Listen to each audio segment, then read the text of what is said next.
toward Memphis. I'm going to pick up my brother.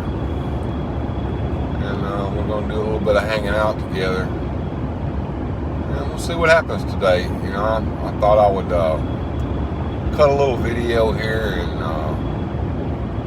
I'm going to do this unedited. I'm just going to talk and ramble. And then I'm going to upload the thing as is to YouTube. It's called YouTube Easy Mode. Let's see how that works.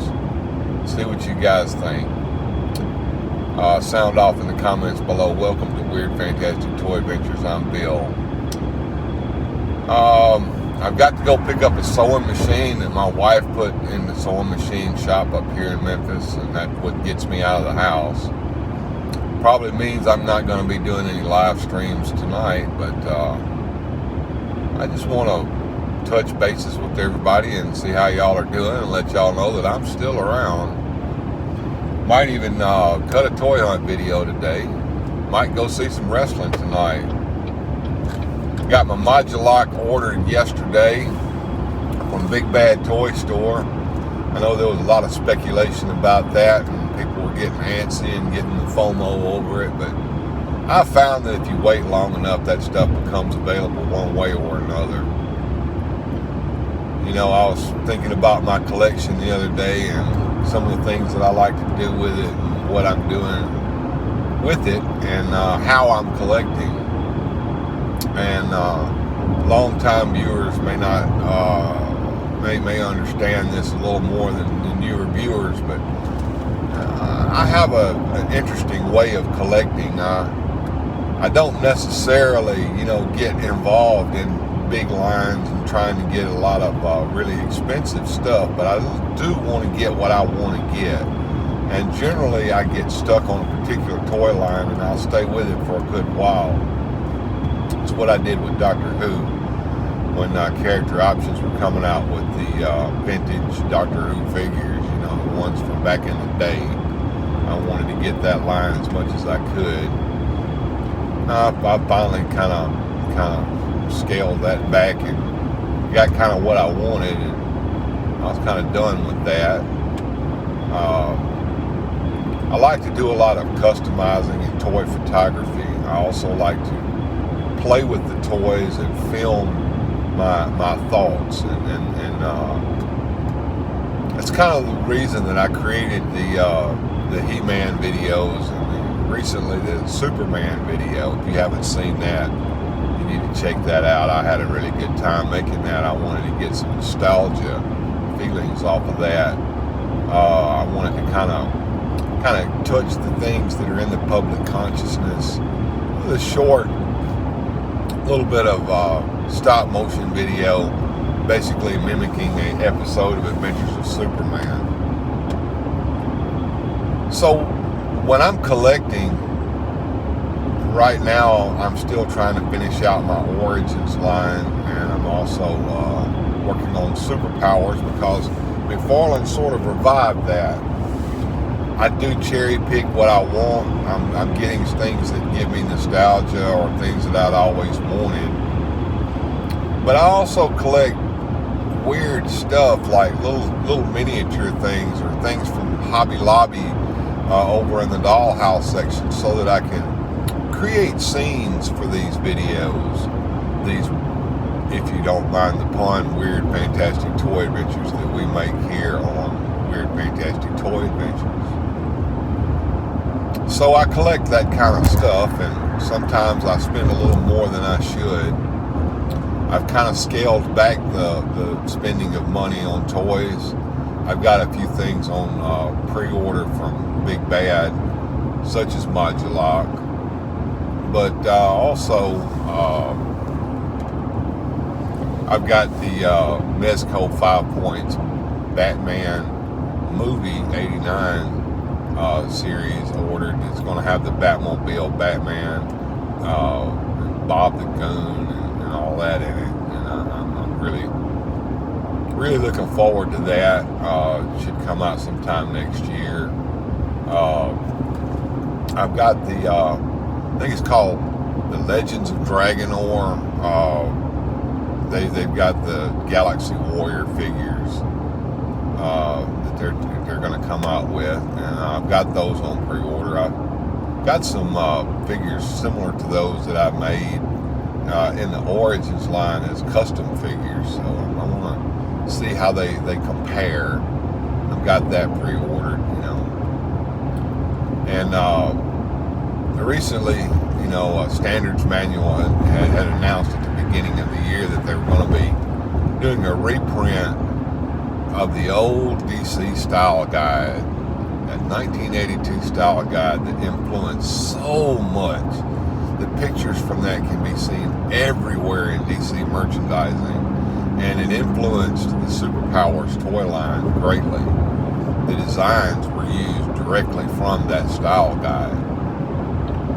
And that thing's about $100 from Standards Manual. Well, they had announced that they would release it early, and due to some printing delays, they said they were going to release it at the end of October. Now that never happened because they're such perfectionists over there at Standards Manual that they wanted to make sure that everything was perfect on this. The colors were correct, the cover looked good, and so that it got pushed back at the printers because they kept making changes and things. So apparently, the thing is now on a ship. The order is on a ship headed to the United States, and when it reaches the port of Georgia, they're going to start sending those out. So they're looking at possibly the end of November into December. So I'm hoping to get that before Christmas. It would be a nice Christmas present. But mainly, I'm looking at the Superpowers line and the things that I want to get. Now, do I get everything in it? Oh, no. There's a lot of stuff in that line that really, really irritates me. And I don't know what the thinking is on some of that. These gold variant figures I really don't care much about. Now, the exception to that would be the Aquaman. If you haven't seen that, it's a pretty sharp looking figure. I think I might go for that. We'll see. Also, I'm kind of looking forward to maybe seeing him do some female figures for a damn change. Todd's already gone on record saying that he's not going to do female figures, but we'll see what he does here in the future, because the last set of figures I got were the JSA figures. I liked them. I know a lot of people had some issues, say, with Hourman's cowl and all that. I don't. I like them. They're excellent, and the next wave is going to have Golden Age, Jay Garrick Flash in it, so we're going to be able to start fleshing out the Justice Society of America in the Superpowers line. Does Superpowers line have issues? Well, certainly it does. I'm not particularly thrilled that it doesn't match exactly the old Superpowers line, but it's close enough. It really is. Did I like the Riddler figure? Yeah, he's okay. I wish that they had used the entire Green Lantern buck to make it and made it a complete homage to the Super Amigos line, but they did not. And it is what it is. And it's a much better Riddler figure than any that I have so far. The Toy Biz figure is an okay figure, but it's not anywhere near as nice as this. Is he too tall? Well, that's up to speculation of you as the buyer. I don't care. It fits in just fine.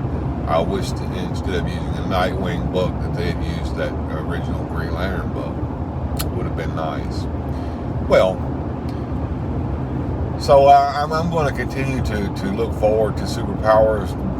The next wave that I'm looking forward to is going to have the Atom in it, which is a figure that I've been wanting in Superpowers scale for a long time, and it's going to come out. And do I want to get Lobo? I'm going to be on the fence on that one. I don't know. More than likely I will, just to get the entire wave, because that's the easiest way for me to purchase them.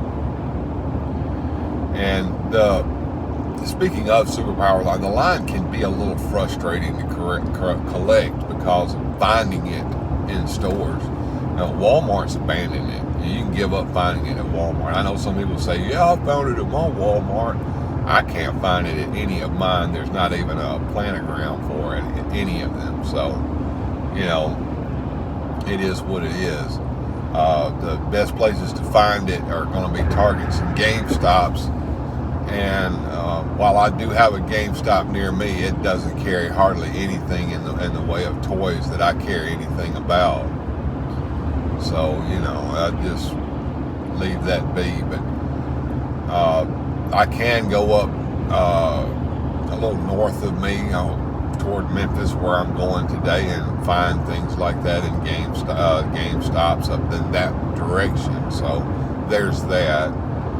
Plus, there's a couple of Targets up there that I like to frequent that have a pretty good selection of toys, and they do carry the Superpowers line in those. They also carry the Masters of the Universe Origins line in these stores, and generally have a pretty good selection of stuff. So, you know, I may cut up a toy hunt video later today. We'll see.